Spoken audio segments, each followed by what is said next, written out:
buenas tardes. Gracias por este reencuentro de cada semana aquí en Canal Metro, en este espacio de información y reflexión que junto a Fanny Vega hemos llamado Política, Producción y Trabajo.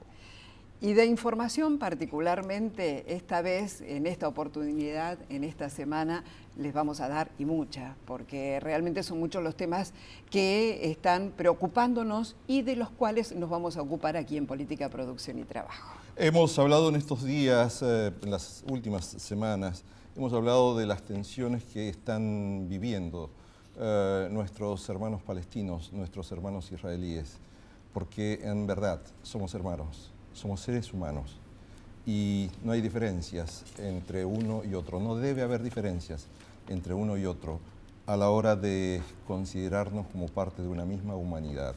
En este caso vamos a poner un testimonio de un sacerdote brasileño que está en Jerusalén en este momento, pero que nos está hablando de lo que viven sus compañeros de apostolado al otro lado de la línea del conflicto en la zona de Gaza. Precisamente, Ricardo, recordarán ustedes que la semana pasada les hablábamos del padre Hernández, que es uno de los sacerdotes argentinos, uno particularmente que ha quedado atrapado allí en la zona de Gaza, que no quiso abandonar a los fieles, a los que está ocupándose permanentemente, llevándoles su fe religiosa y protegiéndolos. Y este padre Jorge Hernández, mendocino, miembro de la Orden del Verbo Encarnado, es de San Rafael, de Mendoza, al sur de Mendoza.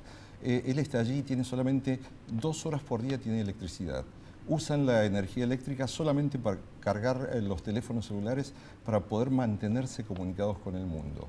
De verdad es una situación dramática.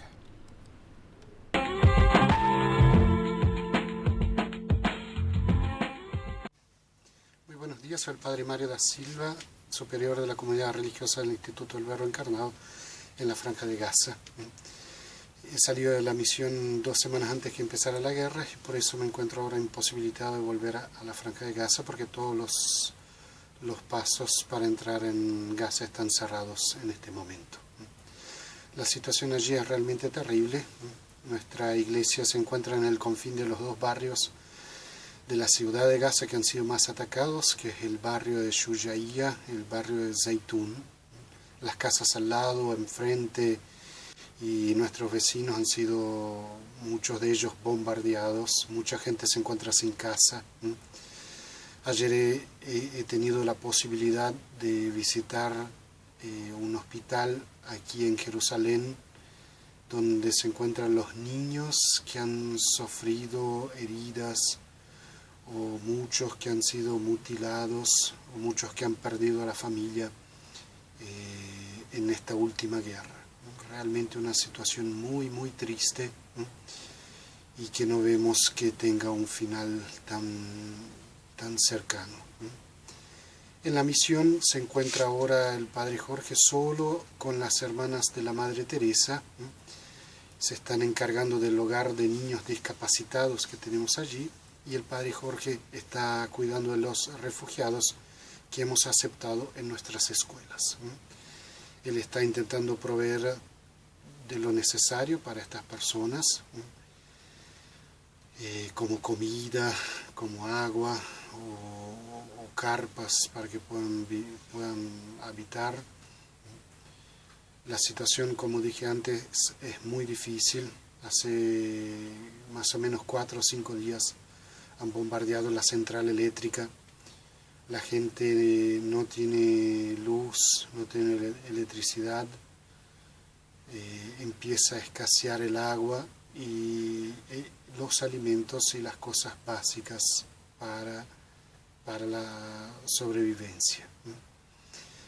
Cuando se hacen las treguas, la gente sale desesperada a comprar lo que puede, pero las mercaderías escasean ya y son vendidas a precios muy altos y solamente para aquellos que tienen algún contacto y pueden comprar algo a través de dichos contactos. La situación es muy difícil, toda la ciudad fue muy afectada, muy bombardeada, todas las ciudades de la Franja de Gaza. Pedimos a ustedes muchas oraciones para que cese ese desastre humanitario que estamos viviendo en la Franja de Gaza. Que Dios los bendiga a todos y muchas gracias a todos.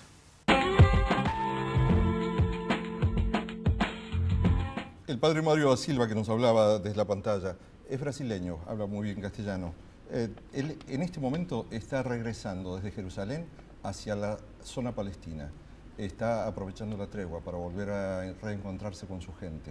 Es la convicción de la fe y la convicción de la hermandad entre los pueblos, lo que permite que muchos religiosos estén allí en la zona de peligro. Y nos preguntamos, nosotros aquí que convivimos a diario en el barrio, en cualquier ciudad del interior del país, convivimos con el turco, como le llamamos a todo árabe, así en forma confusamente amorosa, digamos. También hablamos todos los días del rosito, que es el judío, aquel a quien no identificamos como judío así en este sentido, sino le decimos el rosito, así en forma también amigable, fraternal. Y estos dos, el turco y el rosito, aquí conviven armoniosamente en Argentina, siempre fue así. Y queremos ver precisamente cómo es que está tomando el Estado argentino esta situación, y lo hacemos a través del diputado nacional Guillermo Carmona, que es presidente de la Comisión de Relaciones Exteriores y Culto. Muchísimas gracias, Guillermo Carmona, por estar aquí. Gracias a ustedes por la invitación. Un gusto estar aquí. Este tema además se ha tomado en el Mercosur como una situación de ratificación de lo que piensan los estados a través de sus gobiernos sobre un conflicto que nosotros no encontramos demasiadas explicaciones, ¿no? Así es. Bueno, en estos días, la semana pasada, los presidentes y presidentas de los distintos países del Mercosur fijaron una clara posición respecto de este conflicto que se presenta en Medio Oriente.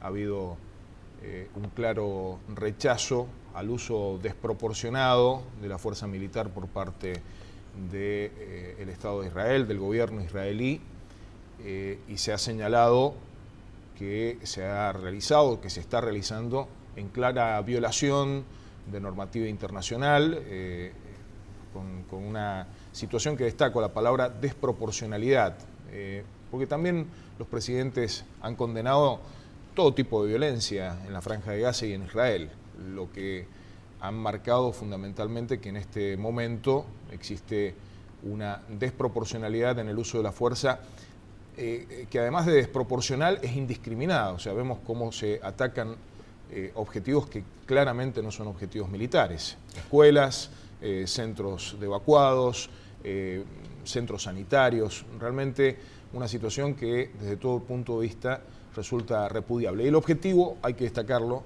es el cese de fuego definitivo y duradero. Este es el objetivo que se han planteado distintos organismos internacionales, entre ellos Naciones Unidas, y se ve todavía muy lejana esa posibilidad, lamentablemente. Guillermo Carmona, vamos a una breve pausa y seguimos aquí en Política, Producción y Trabajo.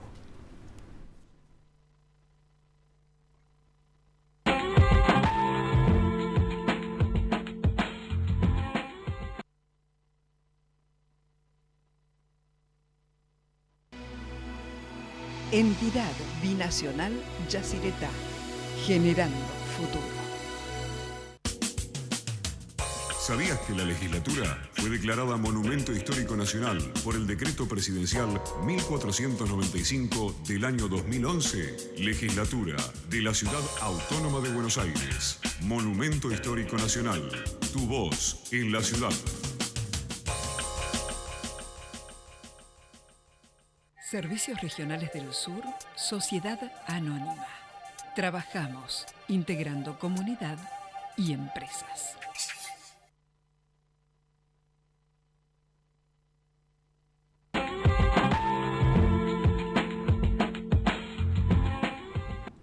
La Cancillería Argentina en estos días ha emitido dos llamados de atención, dos comunicados en los que, por ejemplo, hace 3 o 4 días le pedía a Israel que garantice la vida del padre del sacerdote argentino Jorge Hernández, que está allí en la zona de Gaza.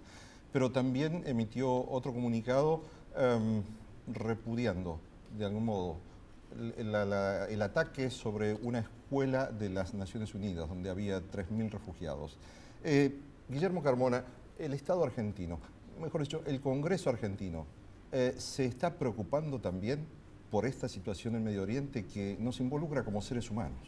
Sí, en primer lugar destaco que hay distintas iniciativas presentadas por diputados de distintos bloques legislativos en donde ha habido una clara posición de rechazo a la situación que se está produciendo de violencia en Franja de Gaza, y destaco fundamentalmente el hecho de que en la reunión de comisiones del día de la fecha ya esperamos poder sacar un texto consensuado con una posición clara de la Cámara de Diputados de la Nación, que esperamos que se vea reflejado en una decisión del conjunto de la Cámara.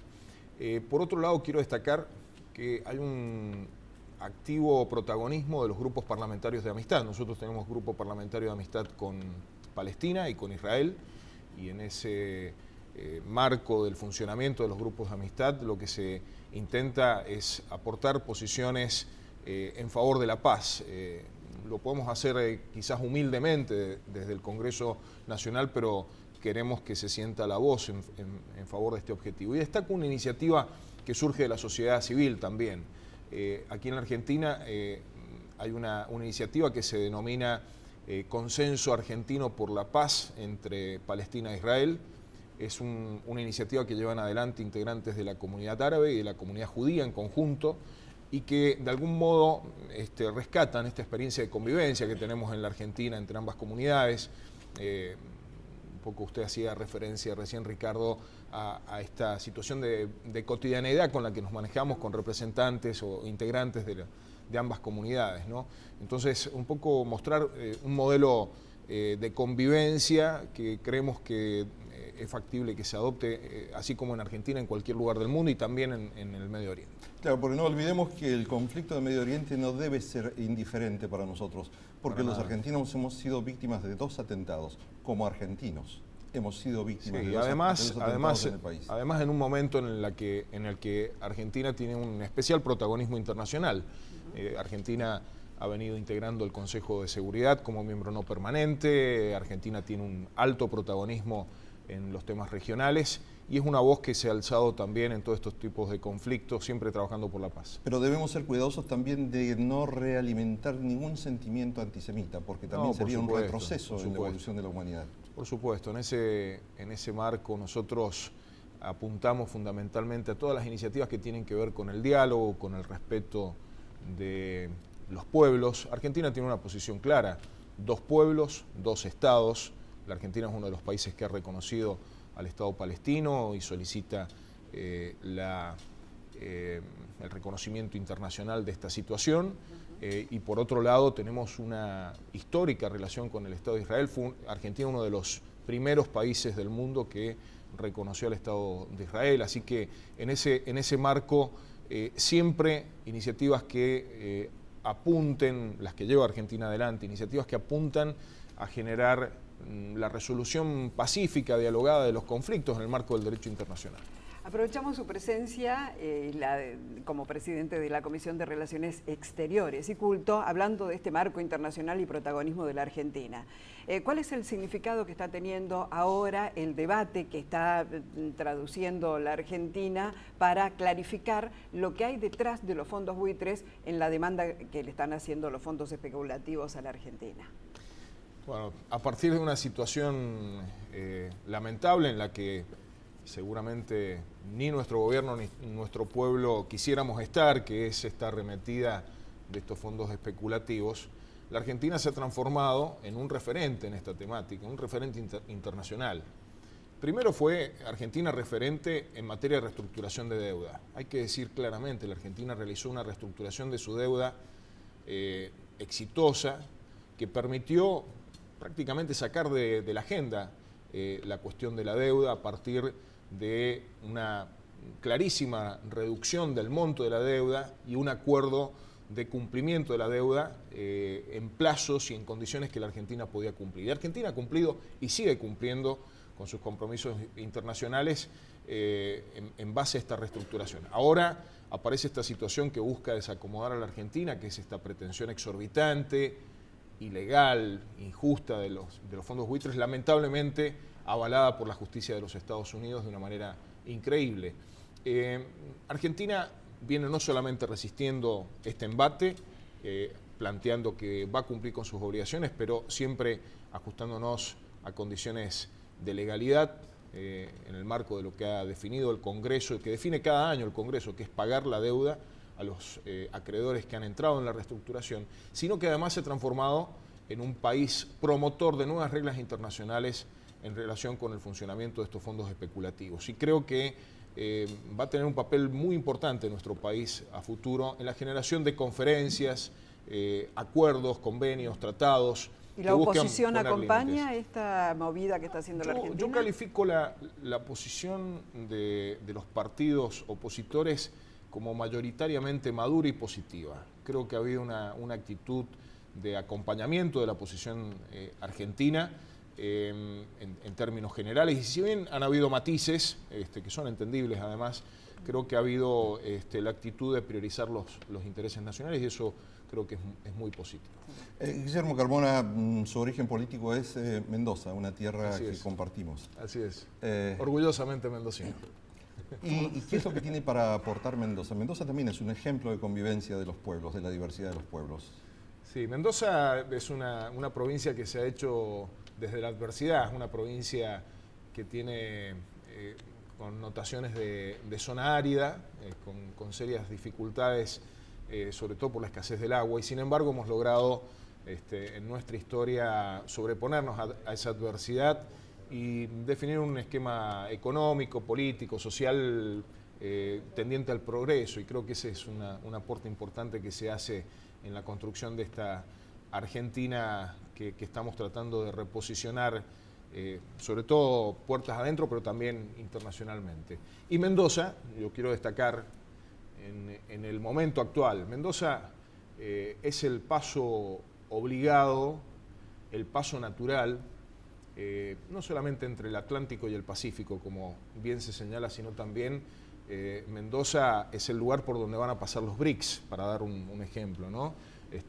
Brasil, Sudáfrica en el Atlántico, China, Rusia con influencia, incidencia sobre el Pacífico, la India sobre el Océano Índico y con fuerte fluidez con el Océano Pacífico.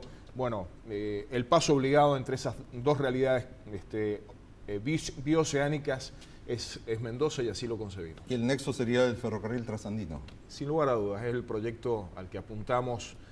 Tenemos que decir que todos los pasos son importantes. Algunos dicen, tienen una concepción por ahí de competencia de los pasos, ¿no? Entonces el paso de Agua Negra en San Juan, o el paso de Las Leñas en San Rafael, o el ferrocarril trasandino. Todos estos pasos son... En general, o el Alvear, Pehuenche, ¿no? claro, para Malargüe y Alvear.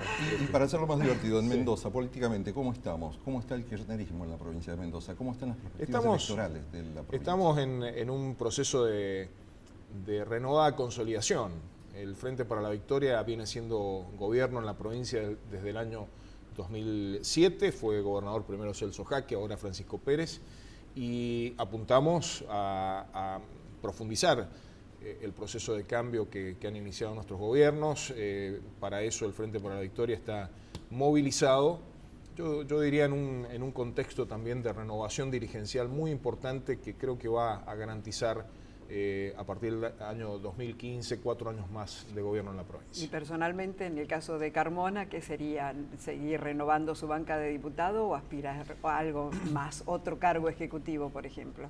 Bueno, yo en el año 2007 fui precandidato a gobernador y siempre quedó la expectativa de poder cumplir ese objetivo, pero vengo señalando, como lo han hecho otros dirigentes en Mendoza, que este no es el tiempo de las candidaturas. Nosotros tenemos una responsabilidad de gobierno, miramos con atención también lo que pasa a nivel nacional, el posicionamiento de distintos candidatos presidenciales, y ya llegará el momento, todavía falta mucho para las elecciones del 2015, en que se definan los candidatos a los distintos cargos. Lo importante creo que pasa por consolidar el proceso político del Frente para la Victoria en Mendoza, y estamos en ese camino, creo que lo vamos a lograr, creo que lo vamos a lograr. Y para despedirnos, Guillermo Carmona, me permito hacer la entrega de un ejemplar de Yahweh Huarpe, que es un poco la memoria del pueblo antiguo que habitó nuestro territorio en Mendoza, San Juan, San Luis. Y una cosa llamativa, singular, es que hoy algunos diarios, por primera vez, están colocando en sus textos el nombre del pueblo Huarpe, como uno de los pueblos antiguos del territorio argentino que están haciendo un llamado por la paz en Medio Oriente.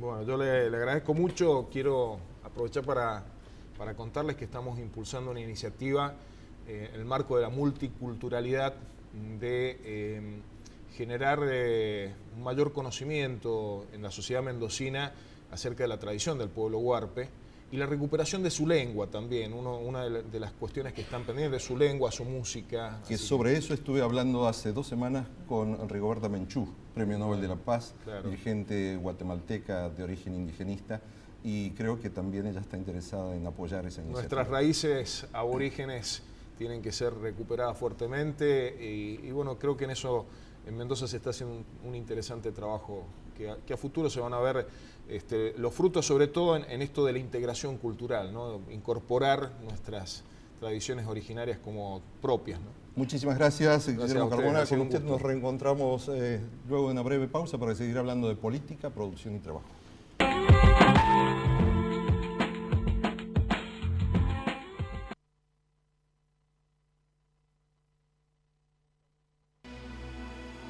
Entidad Binacional Yacyretá, generando futuro. ¿Sabías que el Palacio Legislativo se encuentra habilitado para realizar visitas guiadas todos los días? Legislatura de la Ciudad Autónoma de Buenos Aires. Monumento Histórico Nacional. Tu voz en la ciudad.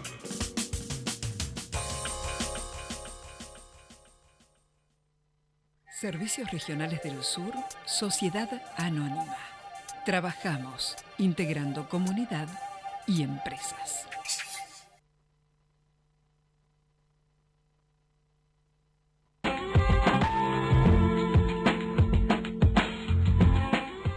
Y cerrábamos el bloque anterior con el diputado nacional Guillermo Carmona, presidente de la Comisión de Relaciones Exteriores de la Cámara de Diputados de la Nación, citando que hay una declaración de humanidad de los hijos del Padre Sol y de la Madre Tierra. Estos son los pueblos originarios argentinos que están preocupados también por el conflicto que enfrenta a israelíes y palestinos en Medio Oriente.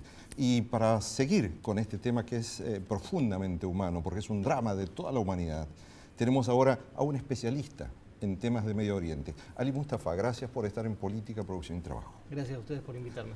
¿Cómo ves este escenario? Tu origen es origen árabe. Árabe, sirio, de primera generación.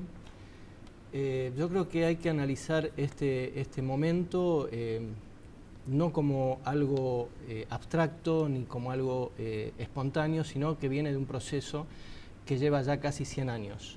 El conflicto árabe-israelí no es un conflicto milenario como algunos medios lo dicen, es un conflicto que arranca con el tratado secreto de Sykes-Picot en el año 1917, cuando en el transcurso de la Primera Guerra Mundial el Imperio Otomano cae y dos integrantes, uno del gobierno inglés y otro del gobierno francés, deciden cómo repartir esos territorios. A partir de ahí, en el 1917, los ingleses firman el acuerdo Balfour, que permite la migración de judíos hacia Palestina, de judíos europeos hacia Palestina. Este tratado, además de permitir eso, permite la erradicación de población judía en territorio palestino. Y se instalan con algunos medios que no son los medios convencionales, a través de diferentes atentados. Hay una masacre en el año 36 de palestinos, la masacre de Deir Yassin, que no es recordada, que a partir de esa masacre el Tratado Balfour es desestimado y los ingleses ya empiezan a limitar la migración de judíos. Hasta que en el año 48, finalmente, después de la guerra, se declara la independencia de Israel. Ese es el primer proceso, digamos. Y a partir de ahí comienza otro conflicto donde los estados árabes de la región comienzan a proteger a la población palestina de este atropello. En la Declaración de los Pueblos Originarios hablabas, y yo la leí esta mañana en los medios, de reconocer la autonomía de los pueblos originarios. Y los pueblos originarios en Palestina son árabes palestinos, fundamentalmente. En el año 17, solamente el 15% de la población que ocupaba Palestina era de origen judío. Y en el año 48, cuando se crea el Estado de Israel, el 30% era de origen judío. Bueno, después vinieron las diferentes guerras, la guerra del 67, que la resolución 242 de Naciones Unidas exige al Estado de Israel que se vuelva a esas fronteras. ¿Y cuál sería la solución inmediata? Bueno, ya empezamos por lo menos en una nueva tregua que ojalá que termine en una paz definitiva. Pero, ¿cuál sería la solución que ustedes ven? Los que seguimos de cerca el conflicto, ya conocemos todas las treguas, todas las guerras, todos los enfrentamientos. Hubo 2 levantamientos en el año 87, la primera intifada, y en el 2000 la segunda intifada. Hubo acuerdos de paz. Tenemos el acuerdo de Camp David en el año 77-78, que le costó la vida a Anwar el-Sadat. En el año 94 el acuerdo de Oslo, que le costó la vida posteriormente a Isaac Rabin. Es una decisión política. Hay que tomar aquí las riendas del caso.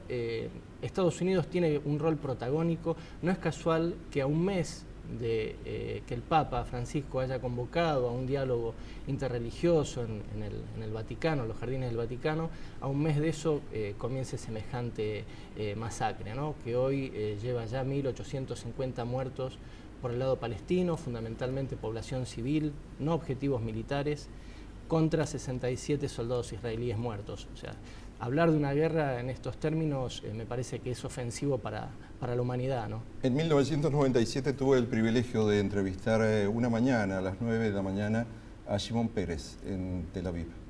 Y a las 3 de la tarde, 3 y media de la tarde, a Yasser Arafat en Gaza. Hay hombres de buena voluntad en ambos bandos. ¿Qué es lo que sucede? Que esa buena voluntad, de los buenos sentimientos del pueblo israelí y del pueblo palestino no pueden superar esa historia de rencores, de resentimientos históricos.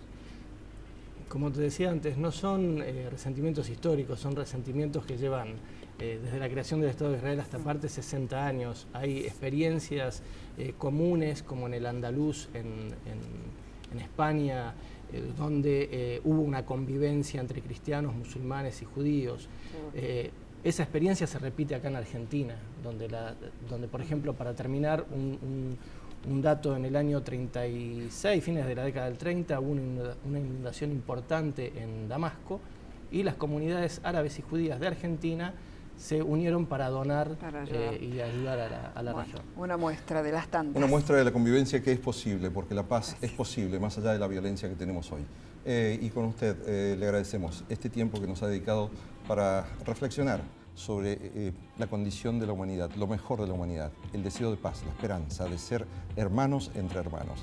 De esto hablamos aquí hoy y la semana próxima en Política, Producción y Trabajo.